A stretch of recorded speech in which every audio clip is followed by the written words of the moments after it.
Good morning, good morning, good morning, good morning, and good morning. On December 29, 2009, my boyfriend and I were driving to his house on Bristol Road. We were coming up to a light and it was like at the top of the hill, so we were going the speed limit. We weren't speeding. He was driving, and as we got to the top of the hill, somebody turned right in front of us and just slammed right into him. Everything went black, and then the next thing I know, I opened my eyes and was just sitting there in the passenger seat of the car. Wasn't sure what was going on, and all I know is our car crashed.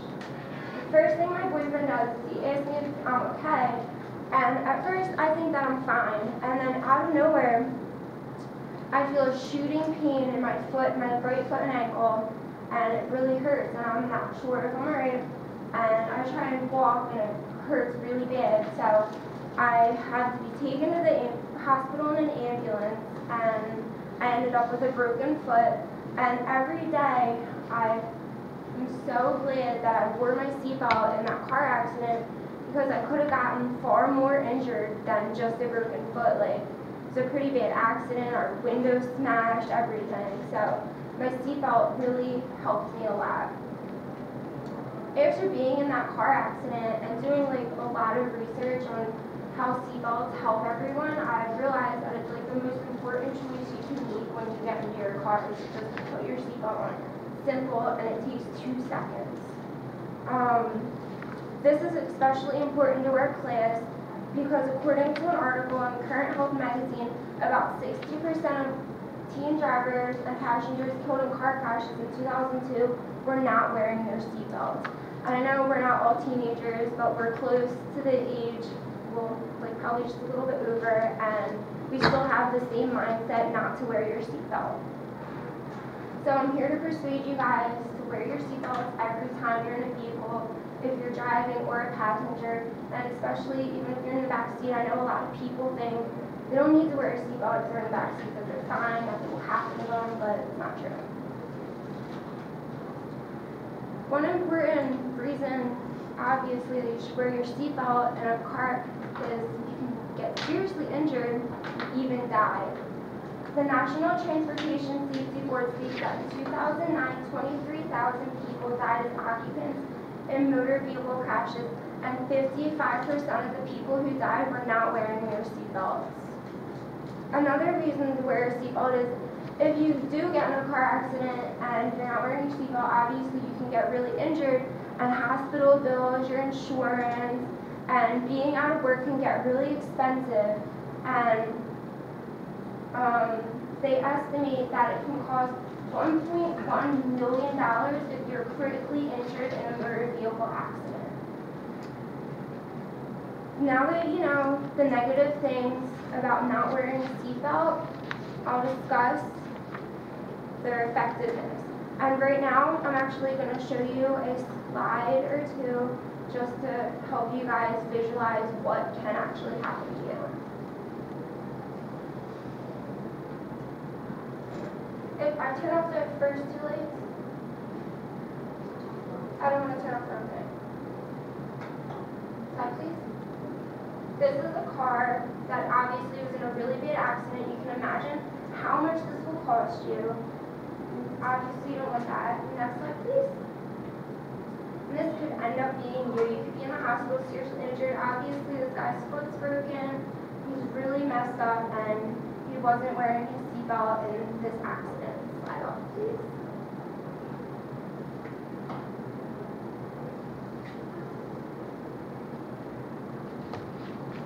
Every year, more than 90% of all transportation-related deaths are caused by highway crashes.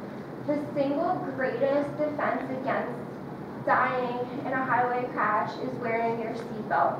Seatbelt reduces the risk of fatal injury up to 45% for front seat passengers. Seatbelts also prevent ejections from cars. So a lot of the time if you're in a high-speed crash, you smash, and if you're not wearing your seatbelt, you can easily fly right through the window. 1% of vehicle occupants who were wearing their seatbelt were ejected, and 30% of vehicle occupants who were for not wearing their seatbelt were ejected, and 75% of those people died when that happened to them. After discussing how seatbelts can save lives, I'll discuss what happened if everyone wore their seatbelts every day. A lot of lives could be saved if everyone wore their seatbelt at all times and properly used them. A lot of people think they're still safe if they put the chest restraint belt under their arm or they tuck it behind their back, and you're definitely not safe. That protects a lot of your body. Just having a seat black belt on does not protect you enough from accidents. A recent study done by the National Highway Traffic Safety Administration, or NHTSA, estimated that 13,250 lives could have been saved in 2008 if the use of seatbelts were at 100%. An additional 4,150 lives could have been saved if everyone used their seatbelts. This is a total of 17,400 lives that could have been saved if people just put on their seatbelts every time they're in the car. On a more positive note, the NHTSA also estimates that from 1975 to 2005, 211,000 lives were saved from the use of seatbelts. In conclusion, I encourage you all to wear your seatbelts when you leave school today, because I really don't want to hear about losing a classmate or someone I know to a car accident after I gave this speech and I told everyone about all of the negative things that can happen to you if you don't wear your seatbelt. And they even have little signs right at the exits of the school telling you to just wear your seatbelt. Just think about everything bad that can happen to you if you don't.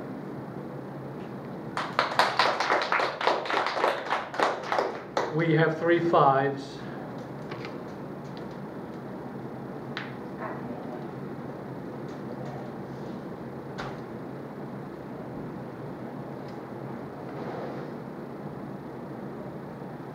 Okay.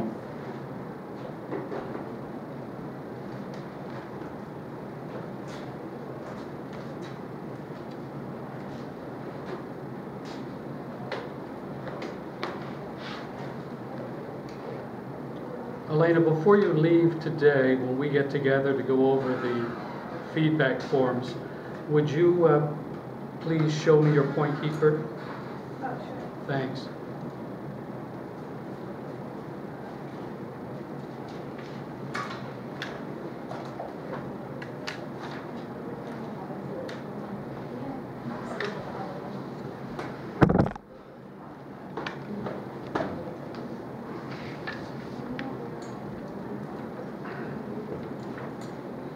Thank you very much,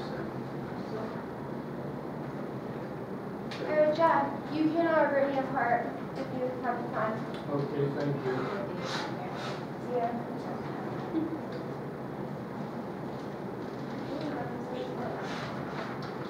Thanks. Thanks. Thank you.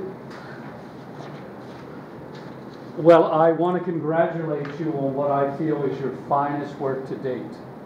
You know, absolutely finest work so far that you've given all semester. It's wonderful it comes at the end of the semester. You know, and so it shows steady, wonderful progress. I'm very, very impressed, as I am by so many of us. I liked enormously the way people, number one, are speaking up with more voice. I like very, very much the way that we're not taking that glance, that panic glance after the scan and smile, and before we actually begin, we're avoiding doing that so we have more composure. The eye contact was very nice, the turning the body, very, very nice. The one recommendation I'd make is don't let those arms drop to the side. It's best to maintain a home base position and let all the gestures be well above the waist. So many of them were quite low and below the waist. But otherwise, good strong voice and well supported and clear to follow. So an excellent piece of work. Very, very fine. And again, it showed an enormous amount of preparation, of practice and rehearsal. And I hope that your boyfriend was helpful in being an audience. Did he help at all? Yes, always. Good, good, good. That's what boyfriends should be for, right? He actually made my note cards for me. Good. Well, it showed working together, having a good mentor, a good coach.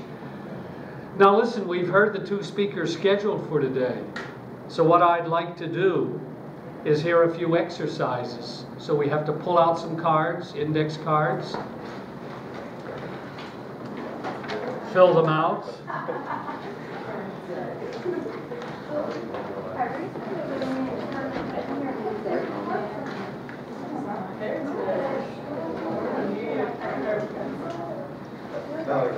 In particular, I want to give people who don't have 3 exercises, and that would include Scott. Dave is not with us for Arrow, but so I'm going to count this as an opportunity he had. Ryan, I'll call on you. Chris is not with us, is she? No. So 2 absent. So anyway, Scott, you'll be first. Amber will also be calling on you because I only have 2 recorded. What are the topics again? Well, the topics could be the following. They could be putting a sock in somebody's mouth. They could be parents and the way you wish, things you change about the way you were brought up, raised when you were a kid. It could be a tattoo that you place on someone, what you would choose, where you would place it, who would you give it to. It could be the day of the week that's the worst day of the week for you, or the best day of the week for you. And finally, it could be if you had your image on the cover of a magazine, what magazine would you like? What would the caption be? What would the picture be?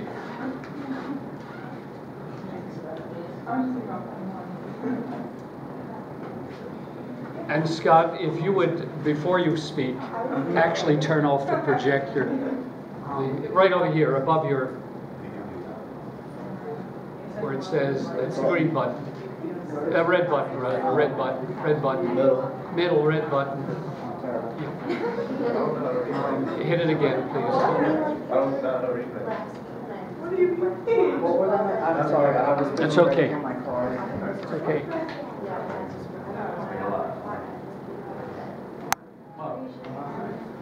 I need someone on time. Someone have a clock? Very good. Thanks a lot, Alex. Wait, just hold on. Write it up. All right, go. What? Oh, you can, Oh. you can, well, you can smile and then you do it, right?